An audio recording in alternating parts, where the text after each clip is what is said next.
The Grand Chamber of the Galactic Council was the most impressive room in the known universe. It floated at the center of a massive station that orbited a dying star, and its walls were made of crystal that had been grown over 10,000 years. Representatives from 300 species sat in rising rows that circled a platform in the middle. Every seat was filled. Every eye, sensor, and antenna was focused on the small group of beings standing on that central platform. The humans had arrived. Ambassador Elena Vasquez stood at the front of her delegation.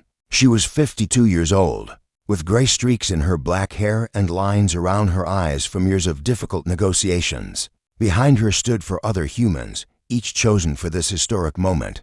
They wore simple blue uniforms with the Earth symbol on their chests. They carried no weapons. They had come in peace. Elena looked up at the countless alien faces staring down at her. Some looked curious. Many looked hostile. A few showed something that might have been pity. Honored members of the Galactic Council, Elena began, her voice steady despite her racing heart. Humanity comes before you today not as conquerors or competitors, but as hopeful neighbors. We have achieved faster-than-light travel. We have proven ourselves capable of joining the galactic community. We ask only for the chance to contribute, to learn, and to grow alongside you. Silence filled the chamber. Then the whispers began, spreading through the rows like wind through grass. High Counselor Vethric rose from his seat at the top of the chamber. He was a Korthan, one of the oldest species in the council. His body was long and serpentine, covered in scales that shimmered between purple and gold. He had held his position for 300 years, and in all that time, he had never welcomed a new species with warmth. Humanity, he said, his voice echoing through the chamber's perfect acoustics. Your kind has been watched since you first split the atom. We have studied your history. We have analyzed your behavior. We have debated your fate for longer than you know. Elena felt a chill run down her spine. Something in his tone was wrong. This did not sound like a welcome. The council does not hold a celebration today, Vethric continued. We hold a tribunal. The word hit Elena like a physical blow. Tribunal. That was a word used for criminals, for threats, for species deemed too dangerous to exist freely among the stars. On what charges? She demanded, her diplomatic training warring with her outrage.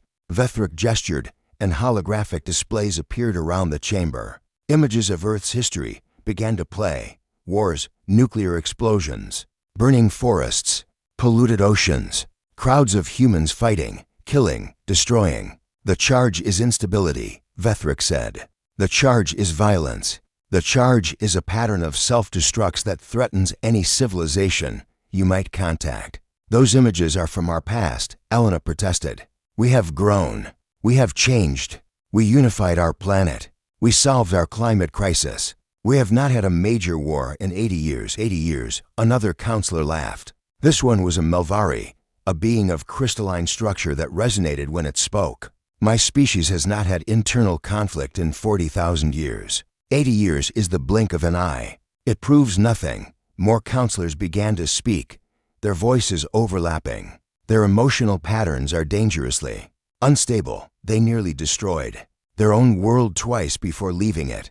They solved problems with violence that other species would solve with reason. They cannot be trusted with advanced technology. Elena tried to respond to each accusation, but they came too fast. Her delegation stood helpless behind her, watching as every mistake humanity had ever made was displayed for judgment. The debate, if it could be called that, lasted for 6 hours. Elena was given chances to speak, to defend her species, to present evidence of human achievement and growth. She spoke of art and music, of scientific breakthroughs, of humans who had dedicated their lives to healing and teaching and building. She spoke of the capacity for change that defined humanity, the ability to learn from mistakes and become better. The council listened. Then they voted. The result was not close. By a margin of 267 to 33, Vethric announced, the Galactic Council has reached its verdict. Humanity is hereby sentenced to exile. Elena felt her knees weaken. One of her delegation members caught her arm to steady her. Exile, she whispered. You will be restricted to the outer reach, Vethric explained. The region beyond our borders, beyond our protection, beyond our concern. You will not be permitted to enter Council space. Any human vessel that crosses our borders will be destroyed without warning. You will have no trade with Council species. You will receive no aid. You will be forgotten. The outer reach is a death sentence, Elena said, her voice rising. Everyone knows that region is filled with spatial anomalies, dead systems, and dangers that have destroyed every expedition sent to explore it. That is not our concern. Vethruk replied. Perhaps you will survive. Perhaps you will not. Either way, the Council has ensured that humanity will never threaten the peace of civilized space. Elena looked around the chamber, searching for any sign of sympathy, any voice of dissent. She found 33 species who had voted against exile. Some of them met her eyes. Most looked away. This is wrong, she said, her voice carrying through the silence. You judge us for what we were, not what we are or what we could become. You call yourselves civilized, but you are sentencing billions of innocent people to death based on fear and prejudice. We are protecting ourselves, the Melvari counselor said. History has shown that young species with violent tendencies destroy themselves and everything around them. We are simply ensuring that when humanity destroys itself, it does so alone. The guards came then, towering beings from a species bred for security. They were not rough, but they were firm. Elena's delegation was escorted from the platform, down corridors of crystal and light, toward the docking bay where their ship waited. As they walked, Elena noticed an old Korthan watching from an alcove. It was Vethruk Asaid, a withered creature who had served the High Counselor for decades. He thought he was hidden in shadow, but Elena's ears were sharp. A century at most, the aide whispered to someone unseen. The human problem will solve itself. The Reach has claimed species far stronger than them.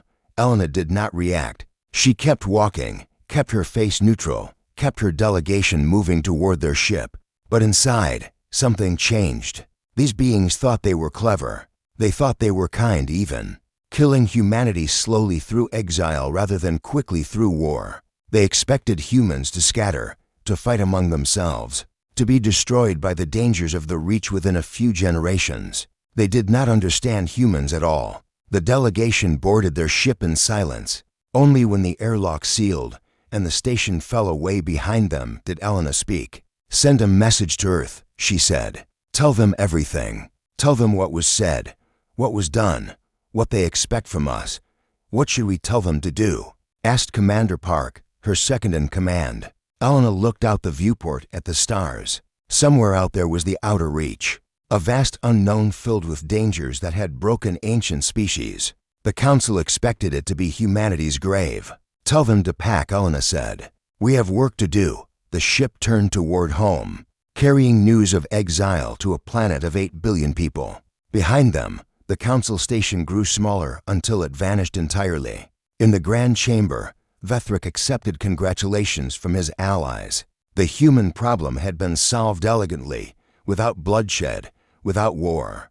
History would remember his wisdom, his careful management of a dangerous situation. He did not notice the 33 species who had voted against exile gathering in quiet corners, exchanging glances and whispered words. He did not consider that some of them had been watching humanity for their own reasons, seeing something in the young species that the Council majority had missed. And he certainly did not imagine that in 50 years, he would look back on this day as the greatest mistake the Council had ever made. The humans returned to Earth with news of their exile. The world reacted with shock, then anger, then something else entirely. Within months, the great project began. Ships were built, volunteers were gathered, resources were pooled from every nation that had once been rivals. Humanity had been told to go into the darkness and die. Instead, they went into the darkness to live. The first colony fleet launched 1 year after the exile verdict. 10,000 humans aboard 50 ships, heading into the unknown. They carried with them everything they would need to survive, and the determination to do more than survive. They carried the memory of judgment, of dismissal, of being told they were not worthy of the stars. And they carried Elena Vasquez's words, broadcast to every ship as they crossed the border into the outer Reach. They called us violent.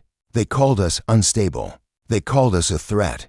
Today, we prove them wrong. Today, we build something better. Today, we show the galaxy what humanity can do when we work together. The ships disappeared into the reach, swallowed by the unexplored vastness that had claimed so many before them. The council watched them go and began the process of forgetting. That would prove to be their second mistake. 50 years had passed since the exile.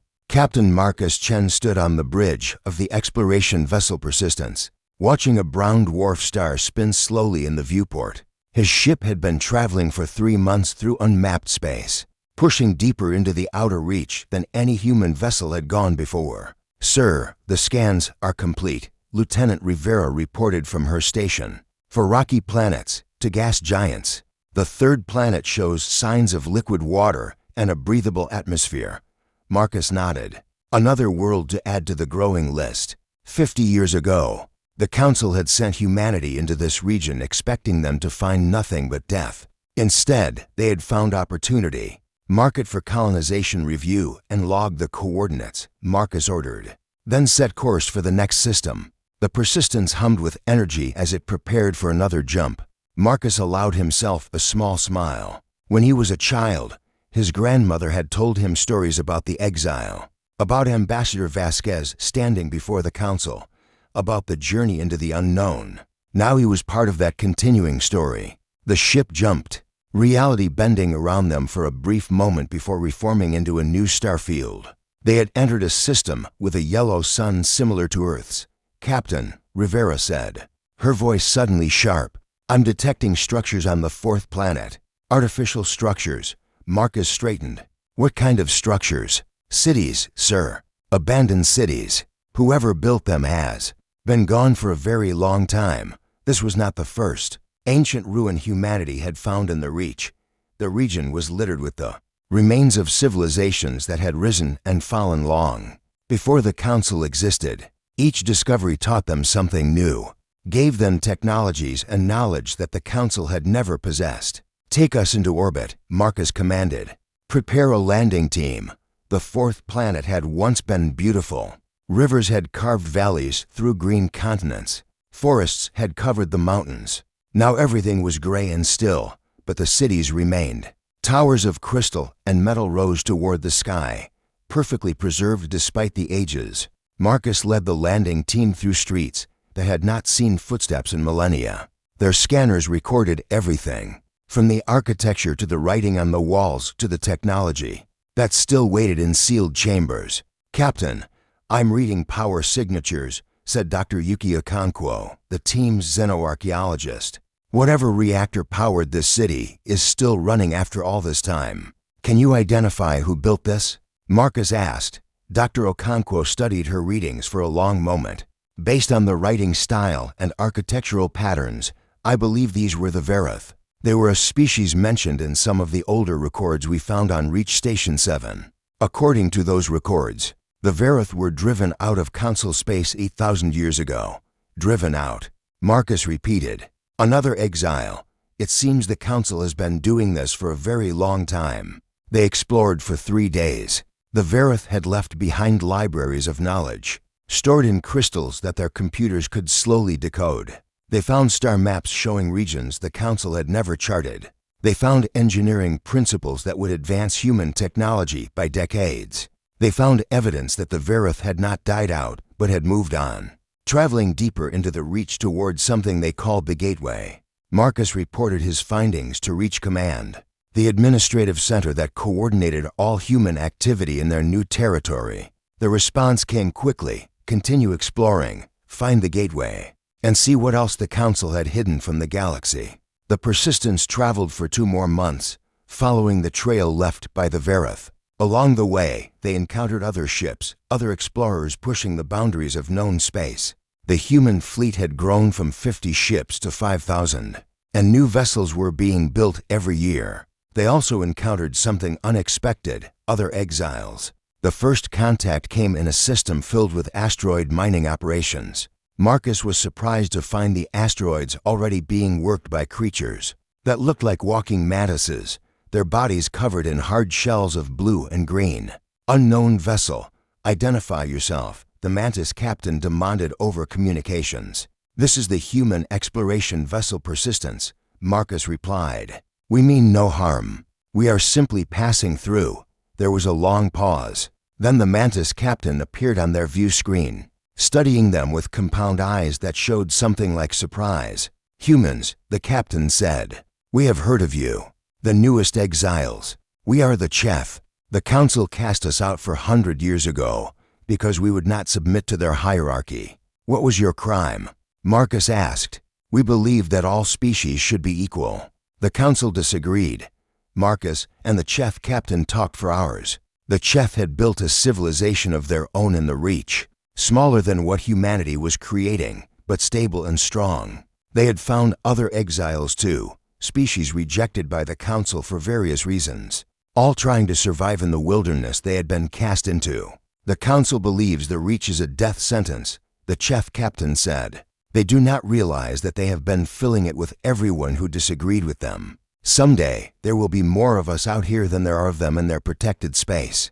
When Marcus returned to Reach Command with news of the Chef, he found that other exploration vessels had made similar contacts. The Urim, a species of energy beings exiled for their unusual biology. The Kelith, a peaceful race driven out because they refused to fight in council wars. The Thurin, the Mavari, the Gossith, all cast into the darkness for various offenses against council sensibility. Humanity began reaching out to all of them. Ambassador Vasquez, now elderly but still sharp, led the diplomatic efforts. She traveled from species to species, offering not conquest or domination, but partnership.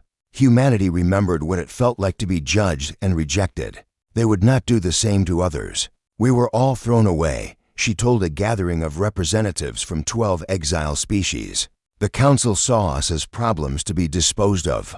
But together, we are not a problem. Together, we are an opportunity." Not every species accepted the offer immediately. Some were suspicious, having been betrayed too many times. Others had grown comfortable in isolation and saw no need for allies.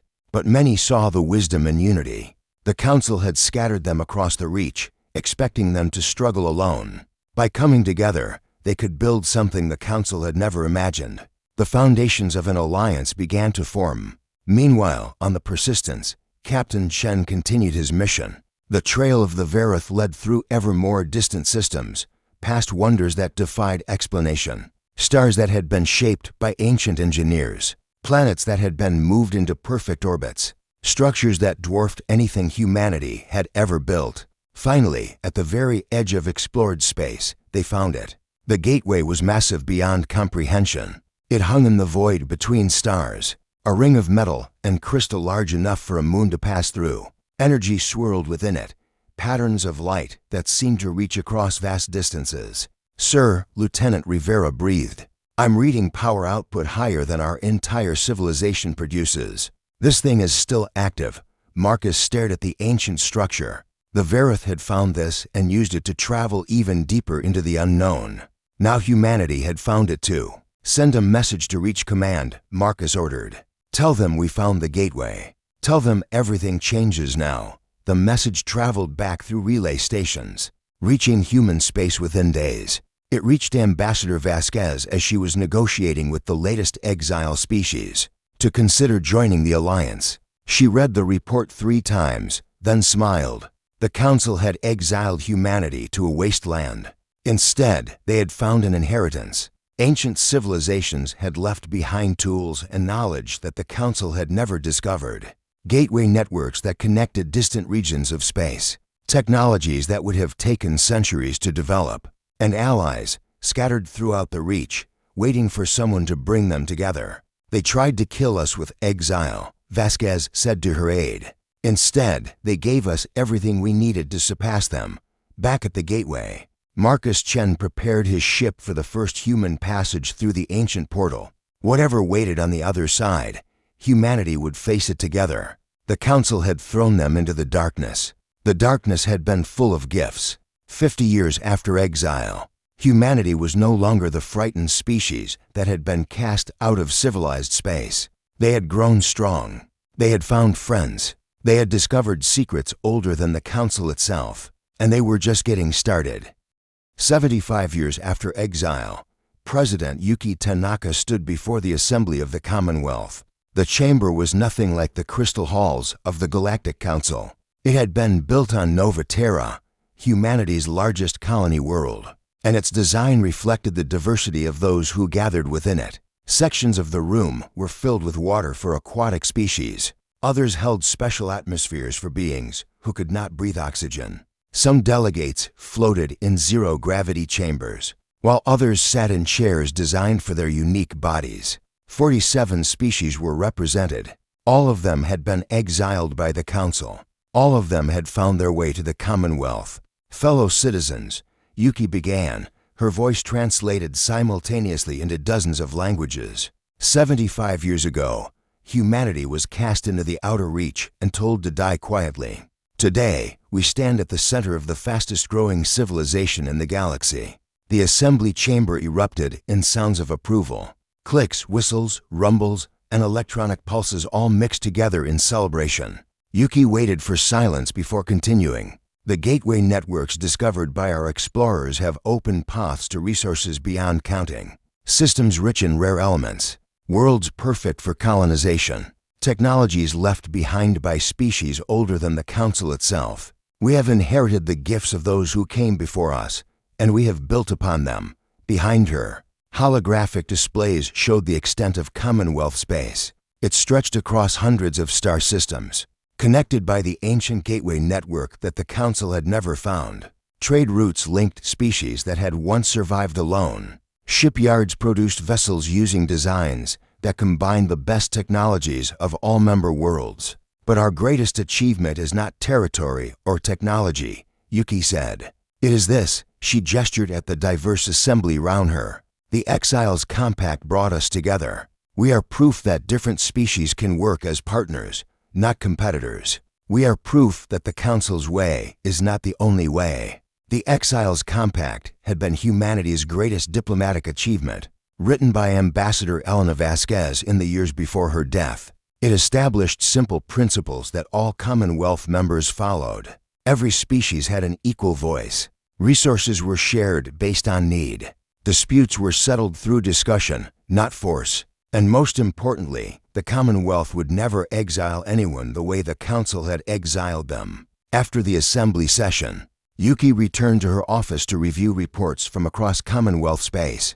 The news was mostly good. The Cheth were expanding their mining operations in the Koroth sector. The Urim had developed a new form of energy transmission that would improve communication across vast distances. Human colonies were thriving on dozens of worlds that the Council had declared uninhabitable.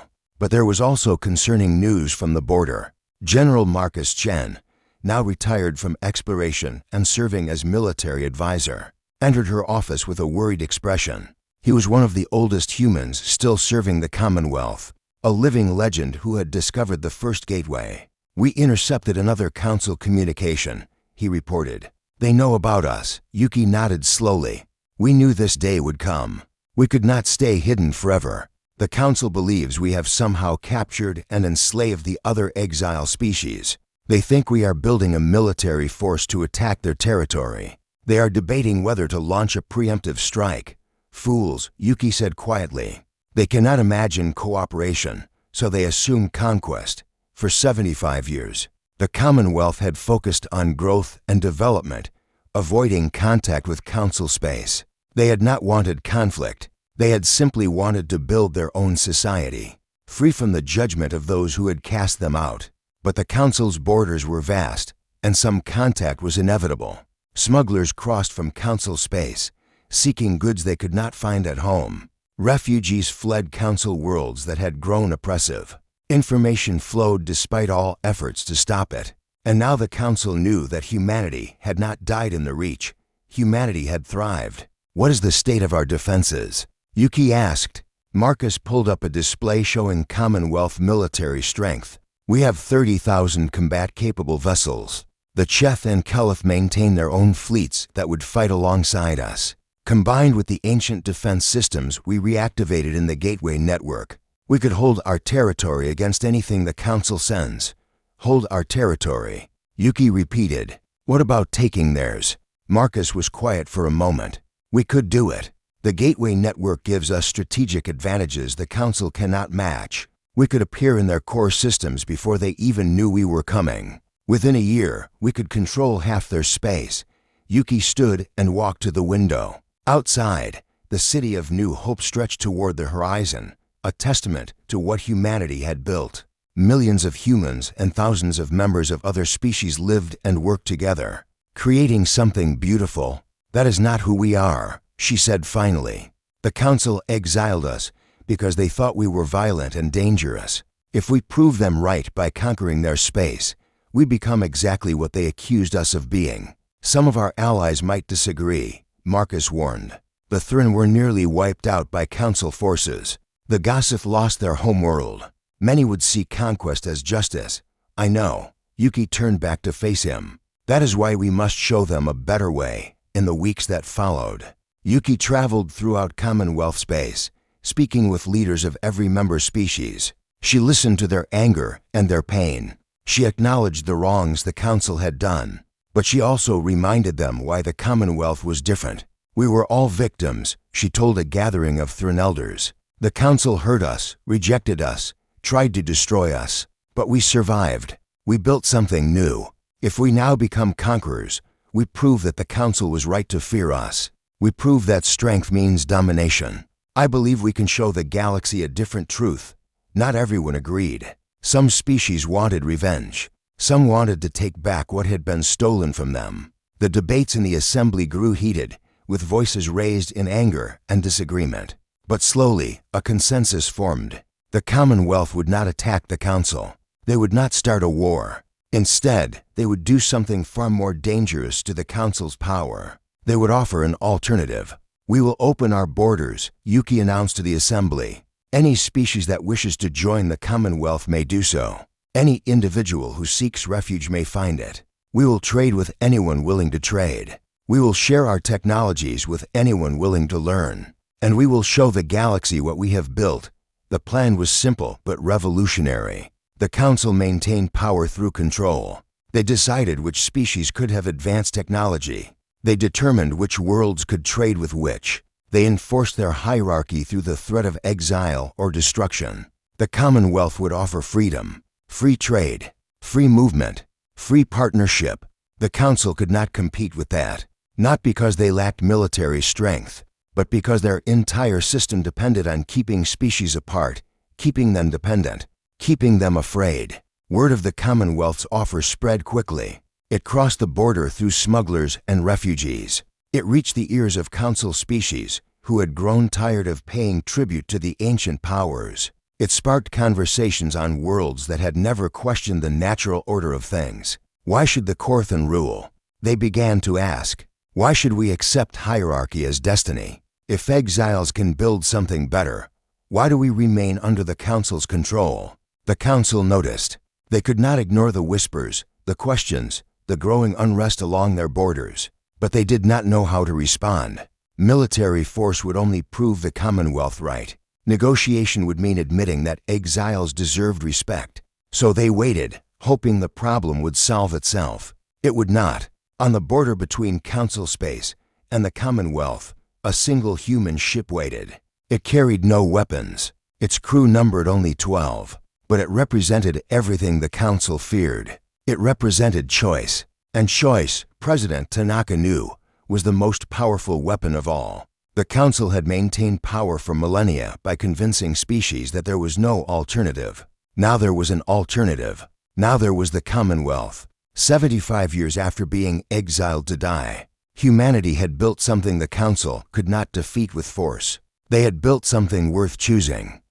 The council patrol fleet had been chasing smugglers for 3 days. Fleet Commander Sorthak of the Korthan Navy was growing frustrated. These border runners had been bringing Commonwealth goods into council space for months, undermining the trade restrictions that kept the council's economy stable. Today, he would finally catch them. They are entering an uncharted region, his sensor officer reported. Our maps show nothing there. Then we update our maps, Sorthak replied. Continue pursuit. The smuggler ship made a desperate jump, vanishing into the unknown. Sorthak's fleet followed without hesitation. They emerged in a star system that should have been empty. It was not empty. Stations hung in orbit around a yellow star. Ships of designs Sorthok had never seen moved between them in organized patterns. A planet below showed the lights of a massive civilization, cities glowing on the night side like scattered jewels.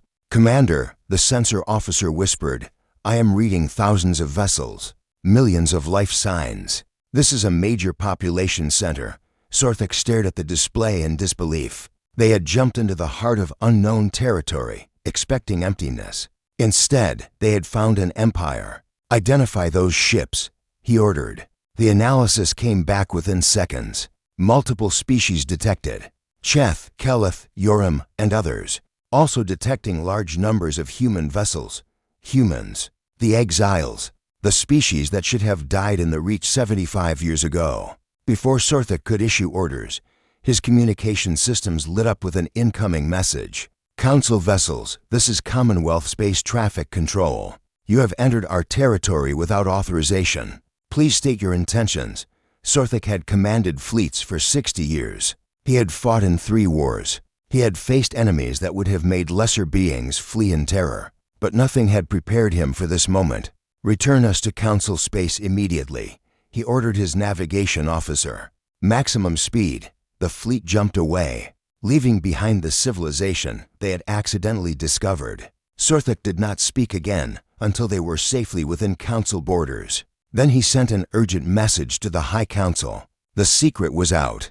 News of the Commonwealth's existence spread through Council space like fire through dry grass. Citizens who had been told that exiles died in the Reach now learned that those exiles had built something incredible. Species who had been warned against contact with humans now heard that humans were leading an alliance of dozens of races. The Council called an emergency session. High Counselor Vethruk, now ancient even by Korthan standards, listened to report after report with growing horror. The Commonwealth controlled more territory than the Council had realized was even out there. They had technologies that surpassed anything the Council possessed. They had formed alliances with every species the Council had cast out over thousands of years. "How did this happen?" demanded the Melvari representative. "We exiled them to die. We were certain the Reach would destroy them. We were wrong," Vethruk admitted, the words tasting like poison. "The humans did not die. They adapted. They found the Gateway Network. They united the exiles. And now they have built a civilization that rivals our own." The chamber exploded into argument. Some demanded immediate military action. They wanted to destroy the Commonwealth before it grew any stronger. Others called for negotiation, recognizing that war might not be winnable. Still others blamed each other for the policies that had created this situation. In the midst of the chaos, a young Korthan diplomat named Thereth asked a question that silenced everyone. "What if they attack us?" The chamber went quiet. For millennia, the Council had been the dominant power in the galaxy. They had never seriously considered the possibility of being attacked by someone stronger. "We must strike first," the military commander declared. "Assemble the Grand Fleet. Destroy their major population centers before they can organize a defense.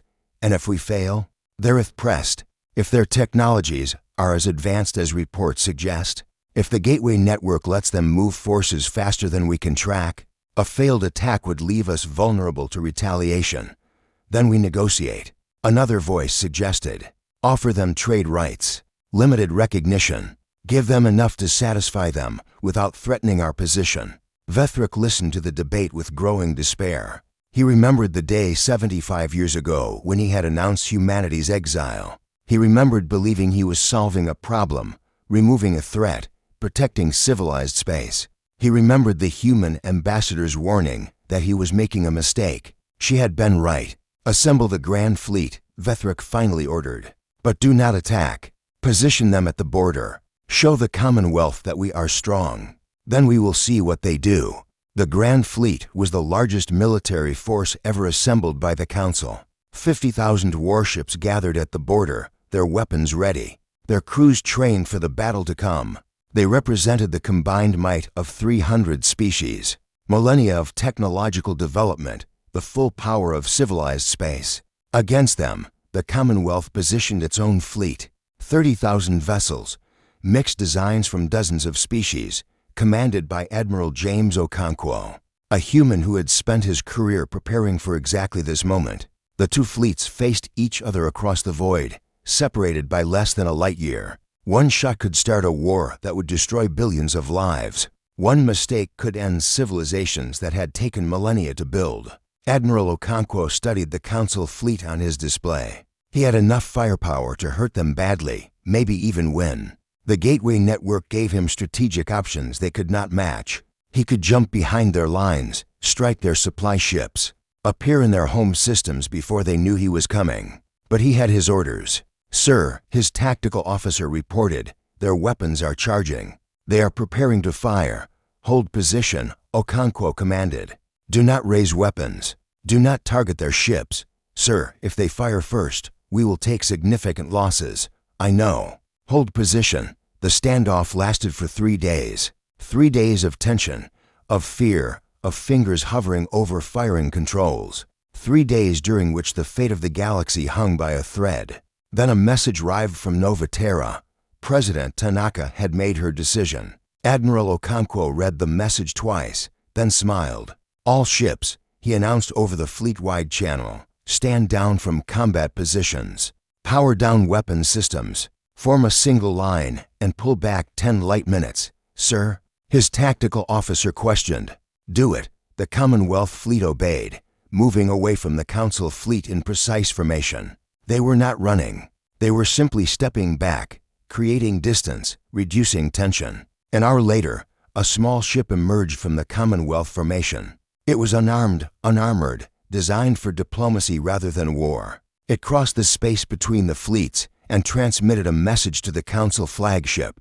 "High Counselor Vethruk, this is President Yuki Tanaka of the Human Commonwealth. We request a summit to discuss the future relationship between our peoples. We propose neutral space as a location. We will come unarmed and without military escort. All we ask is that you do the same." The Council flagship received the message in stunned silence. Vethruk read it 3 times, certain it was some kind of trick. No one offered to meet unarmed with an enemy fleet at their doorstep. No one gave up military advantage for the promise of negotiation. But then, nothing about humanity had ever made sense to him. "Perhaps this is an opportunity," Thereth suggested quietly. If they wanted war, they had the element of surprise. They could have attacked before we knew they existed. Instead, they pulled back. "They are offering talks. It could be a trap," the military commander warned. "Or it could be what it appears to be," Thereth replied. "A chance to avoid war. A chance to understand what they actually want." Vethruk looked at the display showing the two fleets, separated now by a safe distance. The Commonwealth had weapons that could hurt them badly. They had strategic advantages the Council could not counter. Yet they had chosen to step back. Why? The question haunted him. In his long experience, power existed to be used. The strong dominated the weak. That was the natural order. That was how the Council had maintained control for millennia. The Commonwealth did not seem to follow that rule. "Prepare my ship," Vethruk ordered. "I will meet with their president. If they want to talk, I will listen." The message went out, and both fleets settled into watching and waiting. The summit would begin in 1 week. The fate of both civilizations would be decided by what happened there. The summit station floated in the void between Council space and the Commonwealth. It had been built by both sides working together, a temporary structure designed for one historic meeting. Neither flag flew above it. Neither anthem played within it. It was neutral ground in the truest sense. President Yuki Tanaka arrived first. Her shuttle carried no guards, no soldiers, no weapons of any kind. Only advisors and diplomats accompanied her, including the young diplomat Kenji Vasquez, grandson of the woman who had faced the Council 75 years ago. High Counselor Vethruk arrived an hour later. His shuttle was similarly unarmed, though his security advisors had protested loudly against this decision. He emerged into the station's meeting chamber and faced the human president for the first time. For a long moment, neither spoke. The weight of history hung between them: exile, survival, growth, the armies waiting at the border, the futures that could be built or destroyed by what happened in this room. "High Counselor," Yuki said finally, inclining her head in a gesture of respect. "Thank you for coming." "President Tanaka," Vethruk replied. I admit I expected many things from this summit. Gratitude was not among them. We are grateful, Yuki said. By agreeing to talk instead of fight, you have given us a chance to avoid a war that would harm both our peoples. Vethric settled into his seat, his ancient body moving slowly. Let us speak plainly. Your commonwealth is a threat to the Council's existence. You have united species we exiled. You have technologies we do not possess. You have built an empire that rivals our own in a quarter of the time. If you wish to destroy us, you could. Yes, Yuki agreed. We could. Then why have you not? The question hung in the air. Behind Vethric, his advisors leaned forward, eager to hear the answer. Behind Yuki, Kenji Vasquez smiled slightly, knowing what was coming. Because destruction is not our goal, Yuki said. It never has been. 75 years ago, the Council decided humanity was dangerous. You expected us to die in the Reach. When we survived, you expected us to become conquerors, to prove that your judgment was correct. Instead, we chose to build something different. She activated a holographic display, showing the Commonwealth's territory, not as a military map, but as a network of trade routes, cultural exchanges, and shared projects. The Commonwealth is not an empire, she explained. It is a partnership, 47 species working together as equals. We share resources. We share knowledge. We settle disputes through discussion. No one is exiled for disagreeing. No one is punished for being different. Vethric studied the display. A pleasant story, but partnerships require trust. How can species with such different histories trust each other? We trust each other because we have no one else to trust, Yuki answered. The Council cast all of us out. We had two choices: destroy each other as the Council expected, or build something together. We chose to build, and now, what do you want from the Council? Yuki looked directly at the ancient Korthan. Nothing. Vethric blinked, uncertain he had heard correctly. Nothing. We do not want your territory. We do not want revenge. We do not want tribute or submission or apologies. What we want is something you cannot give us, the chance to exist in peace. Then why did you request this summit? Yuki leaned forward. Because we want to offer you something instead. She changed the display, showing a new map. This one included both Council space and Commonwealth territory, connected by trade routes and gateway paths. We will share our technologies with any Council world that wants them. We will open trade with any species willing to trade fairly. We will offer membership in the Commonwealth to any who wish to join. And we will do this freely, without asking for anything in return. The Council delegation erupted in protest. This was not negotiation. This was subversion. The Commonwealth was trying to tear the Council apart from within. Vethric raised a hand, silencing his advisors. You are offering to give away your advantages. Why would you do this? Because we are not trying to defeat the Council, Yuki replied. We are trying to offer an alternative to it. Your system is built on hierarchy and control. Species obey because they fear punishment. They cooperate because they have no choice. Our system is built on partnership and choice. Species join because they want to. They cooperate because cooperation benefits everyone. You believe your system is better. I believe people should be allowed to choose for themselves. Some Council worlds will prefer your system. They will stay with you. Others will prefer ours. They will join us. Over time, the galaxy will sort itself out without a single shot being fired. Vethric was silent for a long moment. He was old enough to remember the early days of the Council, when it had been formed to prevent wars between rival species. It had worked for millennia, but somewhere along the way, it had become something else. A system of control rather than cooperation. A hierarchy that served those at the top at the expense of those below. Your grandmother stood before me 75 years ago, Vethric said finally. Looking at Kenji Vasquez, she warned me that exile was wrong. I dismissed her. I believed I was protecting civilized space from a dangerous species. Kenji met the ancient eyes without flinching. She never stopped believing that humanity would prove you wrong. Not through war, but through example. Vethric nodded slowly. She was right. I was wrong. The admission shocked everyone in the room. High Councilors did not admit mistakes. They certainly did not admit that exiled species had been right all along. What happens now? Vethric asked. Yuki smiled. That is up to you. The Commonwealth will keep its borders open. We will welcome anyone who comes to us. If the Council wants to negotiate formal relations, we are willing. If you prefer to maintain distance, we will respect that. All we ask is that you stop treating exile as a solution to problems. Stop casting species into the darkness because they are different. The summit lasted 3 more days. Details were discussed, boundaries were drawn, and frameworks for future communication were established. It was not a peace treaty because there had been no war. It was something new, an agreement to coexist, to allow choice, to see what the future would bring. 10 years later, the galaxy had changed beyond recognition. 12 council worlds had joined the Commonwealth, drawn by the promise of equal partnership and shared prosperity.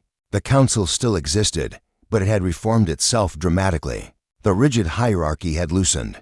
The exile policy had been abolished. Species that had been marginalized for centuries now had voices in the chamber. Not everything was perfect. Some species still preferred the old ways. Some conflicts still rose. But the wars that had seemed inevitable never came.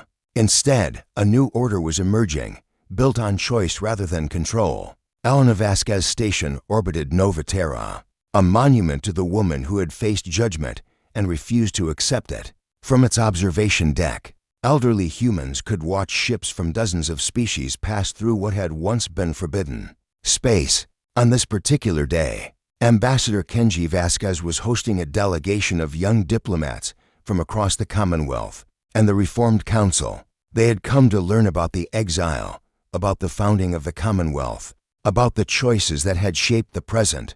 A young Corthan diplomat approached him after his lecture. Ambassador, I must ask a question that has troubled me. Humanity had the power to destroy the Council. You chose not to. But if the Council had attacked first at the border, would you have responded with force? Kenji considered the question carefully. We were prepared to defend ourselves. Admiral Okonkwo had plans for every possible scenario. If the Council had fired first, we would have fought. But we gave them every chance not to. Why take that risk? Why not simply attack first and eliminate the threat? Kenji smiled, thinking of his grandmother. Because revenge would have made us what they said we were. We decided to prove them wrong instead. The young Corthan was quiet for a moment. My great-grandfather was one of the counselors who voted for humanity's exile. He spent his final years regretting that vote. He said the exile was the worst decision the Council ever made. Perhaps, Kenji replied, or perhaps it was the best decision for humanity. Exile forced us to survive on our own. It forced us to build something new. It forced us to find allies among others who had been cast out. Without exile, we might never have created the Commonwealth. You are grateful to have been exiled? Kenji laughed. Grateful is not the right word. We did not ask for exile. We did not deserve it. But we took what was given to us and made something extraordinary from it. That is what humans do. That is what all of us can do if we choose to. He looked out the observation window at the stars. Somewhere out there, ships were still exploring, still discovering, still building. The gateway network stretched across distances that would have seemed impossible a century ago. Species that had never met were working together on projects that would benefit generations to come. The Council had tried to solve the human problem by sending them into the darkness. Instead, humanity had conquered the darkness and turned it into light. And they had done it not through violence, not through revenge, not through becoming the monsters they had been called. They had done it by proving that another way was possible. That, more than any territory or technology, was humanity's greatest conquest.